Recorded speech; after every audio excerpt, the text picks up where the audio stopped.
Kementerian Luar Negeri atau Kemlu bergerak cepat menindak video viral yang beredar di aplikasi X terkait dugaan segerombolan WNI yang membuat gaduh di Jepang.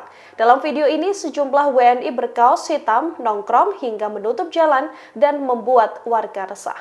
Dalam video yang viral, gerombolan warga negara Indonesia ini terlihat nongkrong sembari membawa celurit yang dipamer-pamerkan. Ada pula seorang WNI menaiki sepeda sambil memakai kaos pemulih harga diri. Saat dikonfirmasi, Direktur Perlindungan Warga Negara atau PWNI Kemenlu RI, Yuda Nugraha juga mengaku mengetahui informasi ini.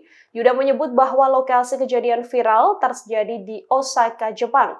Yuda menegaskan bahwa saat ini KBRI Tokyo dan KJRI Osaka sedang mendalami kebenaran dan akurasi informasi tersebut, termasuk juga berkomunikasi dengan simpul masyarakat Indonesia yang tinggal di Jepang. Ia pun mengimbau agar WNI yang berada di luar negeri mematuhi hukum yang berlaku di negara tempat mereka berkunjung.